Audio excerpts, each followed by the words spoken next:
magaalada Garowe caasimada Puntland ayaa maanta waxa soo gaaray wafdi ballaaran oo horkacayo ra'iisul wasaaraha dawladda federaalka ku meel gaarka ee dalka Soomaaliya Dr. Cabdiweli Maxamed Cali Gaas ra'iisul wasaaraha oo socdaalkiisa ay ku weheliyeen wasiirka tacliinta ee dawladda federaalka ku meel gaarka wasiirka caafimaadka wasiirka dawladda gaashaandhigga ee Soomaaliya iyo xildhibaan ka tirsan dawladda ku meel gaarka ayaa waxa ka soo degeen garoonka diyaaradaha ee Garowe International Airport iyadoo halkaas ay ku soo dhaweeyeen mas'uuliyiinta ugu sarreeya dawladda Puntland oo horkacayo madaxweynaha Puntland Dr. Cabdiraxmaan Maxamed Maxamuud Faroole iyo ku-xigeenka Puntland General Cabdisamad Cali Shire mas'uuliyiinta ka kala socotay golaha xukuumadda golaha baarlamaanka isimada iyo qaybaha kala duwan ee bulshada ku dhaqan magaalada Garowe horkacayaan haweenka iyo dhalintu imaantika waftiga kadib ayaa waxa loo socdaalay dhanka qasriga madaxtooyada Puntland ee magaalada Garowe halkaas ay ku sugnaayeen mas'uuliyiin aad u tiro badan madaxweynaha dawladda Puntland Dr. Cabdiraxmaan Faroole iyo ra'iisul wasaaraha federaalka ku meel gaarka Professor Gaas ayaa shir jaraa'id ku wada qabtay xarunta madaxtooyada Puntland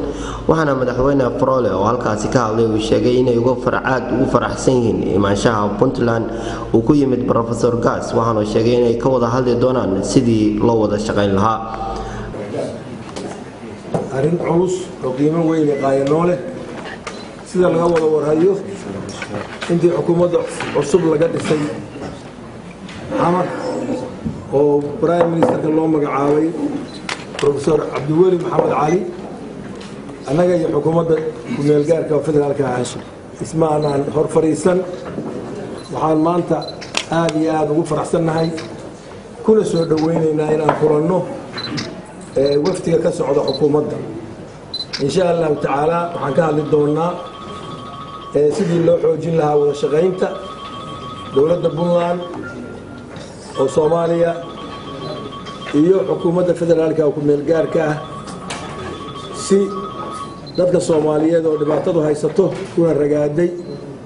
dhibaato amni haddana ay ugu sii darsantay mid abaareed iyo baraka cusub iyo macaluun inaan caqabadaha hor yaala nabadooda iyo ammaan darrada haysata inaanu si fiican isula falanqayno ka hadalno sidii hore loogu dhigi lahaa wada shaqaynta iyo amni ku soo dabaalidda Soomaaliya oo dhan waxaan mar kale ku celinayaa walaalayaal halkaan waa dalkeenii Puntland waxay ka mid tahay dalka Soomaaliya kama ay go'in maamul gooniya waa tahay taasna waxaa keentay duruufii Soomaaliya ka jiray muddadii 20 sano iyo dheeraad ka ahaa si daro wali ma aanan helin mataan kale oo Soomaaliyeed oo dhalata oo wali hawl gasha ma aanan helin ragga halka fadhiyo oo golaha wasiirada kamid ah dabcan waxay ka mid yihiin gobolada kale oo Soomaaliya ka yimid oo laga filayo in maamuladii kale oo federaalka dhamaystiri lahaa ay soo dhisaan waxaan rajaynaynaa dada gaaban oo aan haysano oo Ilaahay iyo ummaddu bayna ku aamintay inaynu hogaamino inaynu dhamaystiro dhismihii dawladda Soomaaliyeed oo midaysan oo goob kala go'a iyo burburka ka soo kabata iyo dhibaatooyinka hadda jira waan Ilaahay ka rajaynaynaa in loo wada hawlgalo isqabqabsi iyo fariisku taagtaagna ay meesha ka baxaan ummadaha kale oo adduunkaana ay ku gacan qabtaan oo ayna ku taageeraan halkay ku mashquuli lahaayeen inay inagina kala celiyaan sidii hore u dhici jirtay waxaan ku celinayaa mar labaad walaalayaal soo dhawaada dalkiini weeye waa magaaladiini waa ummadiini naga mid baatihiin mid baynu nahay waanaynu soo dhaweynaa gacmo furan assalaamu calaykum waraxmatullaahi wabarakaatu ra'iisul wasaare